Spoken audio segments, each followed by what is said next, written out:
दोस्तों नमस्कार। आज हम चाइल्ड केयर लीव पर चर्चा करेंगे। चाइल्ड केयर लीव पुरुष और महिला कर्मचारी दोनों को ही दिया जाता है। महिला कर्मचारी को तो सभी जान रहे हैं कि उनको मिलता है, लेकिन अगर पुरुष कर्मचारी जो है वह भी यदि सिंगल है, मतलब या तो विडोवर है या डाइवोर्सी है या फिर अनमेरिड है और उसने कोई चाइल्ड अडॉप्ट किया है, इस प्रकार के कंडीशन में उसको भी चाइल्ड केयर लीव मिलने की पात्रता रहती है। जैसा कि स्क्रीन पे लिखा हुआ है, तो ये टोटल 730 दिन की छुट्टी चाइल्ड केयर लीव के दौरान मिलती है और ये सबसे दो बड़े जीवित बच्चों के लिए दिया जाता है, 2 एल्डेस्ट सर्वाइविंग चाइल्ड के लिए। बच्चों की परिभाषा में दो चीज शामिल की गई है कि एक, बच्चा क्या नॉर्मल है या बच्चा का दिव्यांग है। दिव्यांग मतलब कम से कम बेंचमार्क डिसेबिलिटी होनी चाहिए, मिनिमम 40% डिसेबल होना चाहिए, उससे 40% या मोर।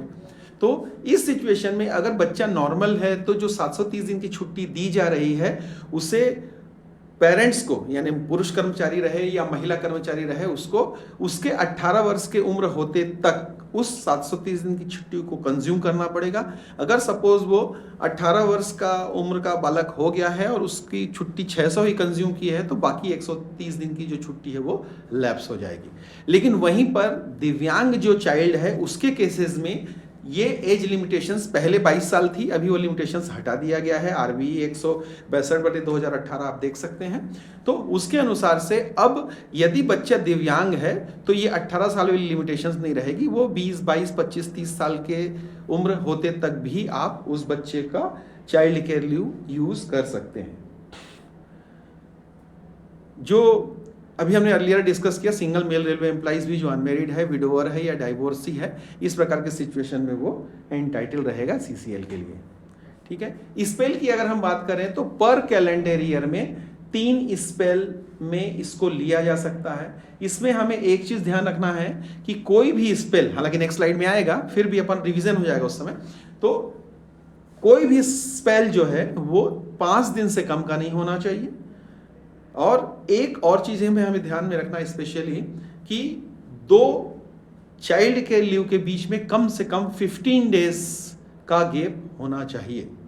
उसके बाद एक अभी जस्ट कुछ साल पहले नया प्रोविजन आया है कि 3 स्पेल वाली कंडीशन तो ठीक है, 6 स्पेल उसी महिला कर्मचारी को दिया जा सकता है जो सिंगल है, विडोवर है, विडो का केस है या फिर डाइवोर्सी है, उस केसेस में।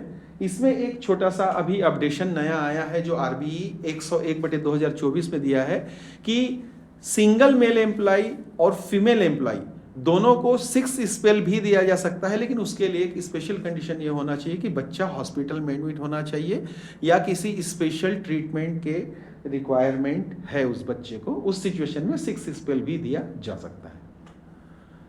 मिनिमम ड्यूरेशन जैसे हमने डिस्कस किया 5 दिन की, यानी एक बार में CCL जो है वो मिनिमम 5 दिन से कम नहीं लिया जा सकता है, 5 दिन से अधिक ही लेना पड़ेगा।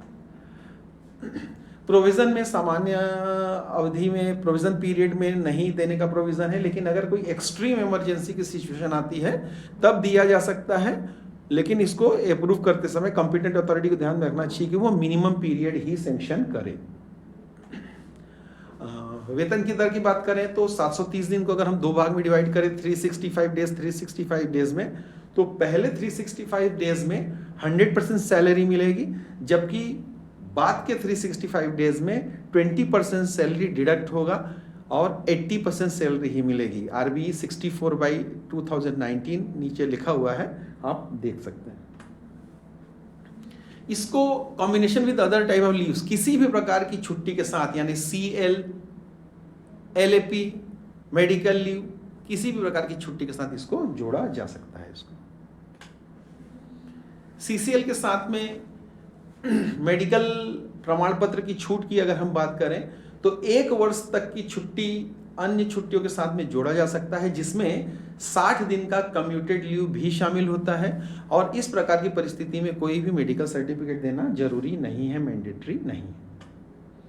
दिव्यांग बच्चों के लिए 22 साल वाली सीमा हमने ऑलरेडी डिस्कस किया है, ऑलरेडी 22 साल वाली सीमा अब हटा दी गई है। अब 22 साल से उम्र से ज़्यादा भी होने पर वो चाइल्ड केयर लीव लैप्स नहीं होगा।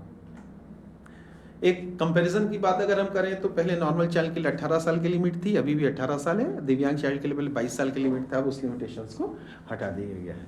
और ये कुछ मैंने स्क्रीन पे CCL रिलेटेड रेगुलेटर्स के हमने दे दिया है, इसको आप देख सकते हैं, रेफरेंस के रूप में आप इसको यूज़ कर सकते हैं। Thank you.